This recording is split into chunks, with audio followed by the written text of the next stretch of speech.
அதிகமா செய்யும். புரியுதா? அதாவது நம்ம தூய்மை பணியாளர் கேட்கிற கோரிக்கை என்ன, எங்களுக்கு வந்து தனியா வீடு கொடுங்க, எங்க பிள்ளைங்களுக்கு சொத்து கொடுங்க. அடுத்த யாரை கேட்கல, ஒரு பணி நிரந்தரம். இந்த கஷ்டம் எத்தனை பேர் பட்டிருப்பாங்க? 15 வருஷம். நிறைய பேர் வயசு போனாங்களாம் இன்னைக்கு கேள்வி ஆயிட்டாங்க.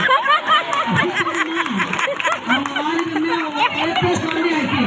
வயசு ஓராதான் போய்க்கிறாங்க. குப்பை வர்ற ஓடு மாதிரி ஆனா இன்னைக்கு நம்ம என்ன பண்றோம், நம்ம உழைப்ப சொல்லி கார்பரேட் கம்பெனி யாரு அதை சொல்லுங்க. ஒரு மாநிலத்தோட வளர்ச்சி கார்பரேட் கம்பெனியா? விவசாயம் முதலே நாட்டோட மொழிகளுமே விவசாயம். அதுக்கு முன்னுரிமை கொடுத்தீங்க. எத்தனை விவசாயி போறாங்க. அடுத்தது என்ன? சுத்தம் சுகாதாரம். ஸ்கூல்லே சொல்லி கொடுக்குறாங்க, நலமுடன் வாழ 10 கட்டளைங்க.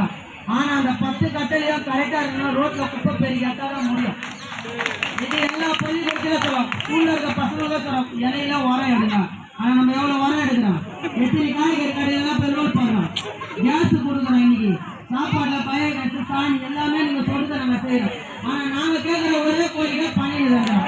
அது கிடைக்குதான் அதை சொல்லணும். குப்பை பிரிக்கிறீங்க பாட்டிலோடு என்னென்னவோ இருக்குது. ஆனா எல்லாத்தையும் சகிச்சு கைகளை கூட இல்லை, எல்லாமே நாங்க எடுக்கிறோம்.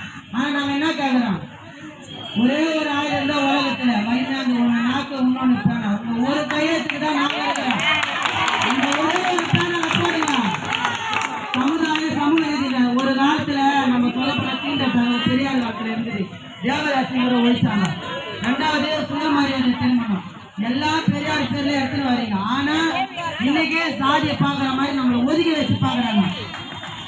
அச்சமில்லை அச்சமில்லை அச்சம் என்பதில்லைன்னு பாரதி நின்னார். ஆனா அவர் யாரும் பிராமணர். ஆனா காட்டப்பட்ட மக்களுக்கு நின்னார். இன்னைக்கு அவங்க கொள்கையெல்லாம் எடுத்துன்னு வரீங்க. ஆனா இந்த காத்துல தூசியா விட்டு உட்காந்துன்னா என்ன நடக்குது சொல்லுங்க. பின்னாடி இவங்க கேட்பாங்க, என்ன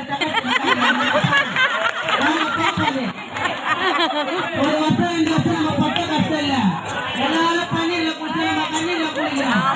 அதை தெரிஞ்சுக்காங்க. நம்ம வந்து திருட்டுத்தனமா வந்து தப்பான வழியில போல உழைச்சி வேலை செஞ்சு சாப்பிடுறோம்.